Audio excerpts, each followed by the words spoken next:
Salut à tous les amis, c'est le footeux. Alors aujourd'hui, on se retrouve pour une nouvelle vidéo où, comme prévu, nous allons parler des reportages Netflix de foot.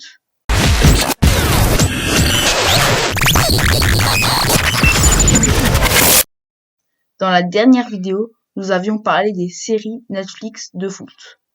Si vous voulez la regarder, cliquez sur le petit i qui apparaîtra en haut à droite de votre écran. Pour commencer, mon premier reportage sera Antoine Griezmann, champion du monde. Il est sorti en mars 2019 et suit la carrière d'Antoine Griezmann, de Mâcon à la Real Sociedad jusqu'à l'Atlético de Madrid, en faisant un parallèle avec la victoire à la Coupe du Monde 2018. Ce documentaire montre aussi que rien n'a été facile pour lui.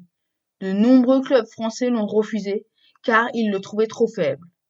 Un autre moment très difficile dans la carrière d'Antoine Griezmann a été dès qu'il s'est fait huer par tout le Wanda Metropolitano après avoir marqué un doublé en finale de la Ligue Europa contre Marseille, car il y avait des rumeurs qu'il avait déjà signé chez les Blaugrana, ce qu'il n'avait pas fait, sauf qu'il a signé 1 an plus tard. Personnellement, je trouve cette décision incompréhensible. N'hésitez pas à me dire votre avis en commentaire. Bref, j'ai trouvé ce reportage génialissime.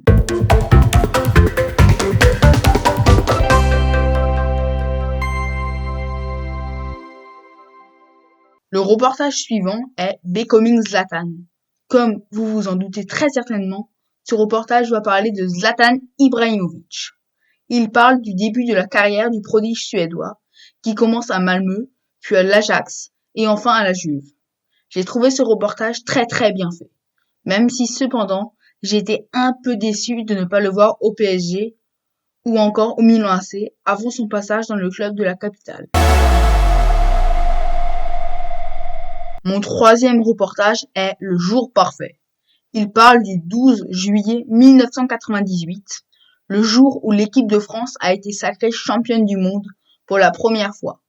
Durant ce reportage, nous avançons progressivement dans la journée, de 2 heures du matin jusqu'à la fin de la nuit après le match. Au cours de ce documentaire, il y a un grand nombre de témoignages faits par des joueurs, des supporters ou bien encore des célébrités. J'ai vu et bien aimé ce reportage. Je vous le conseille vraiment. Mon dernier reportage que j'ai vu est Les Bleus, une autre histoire de France, 1996-2016. Ce reportage parle de l'histoire de l'équipe de France de 1996 à 2016, avec la défaite en finale de l'Euro 2016 face au Portugal au Stade de France. Il parle bien sûr de la Coupe du Monde 98, ainsi que la victoire à l'Euro 2000, avec bien sûr le célèbre coup de tête de Zizou, ainsi que de la merveilleuse Coupe du Monde 2010, avec une équipe de France si exemplaire. J'ai regardé ce reportage 2 fois et je trouve qu'il vaut largement le détour. Sauf que malheureusement, il n'est plus sur Netflix. Malheureusement, c'est déjà tout pour cette petite vidéo. La prochaine vidéo sera environ dans 1 semaine, avec un QCM sur l'histoire de la Coupe du Monde. Si cette vidéo vous a plu, n'hésitez pas à liker, commenter, partager et surtout, abonnez-vous et activez la cloche des notifications. Allez, salut!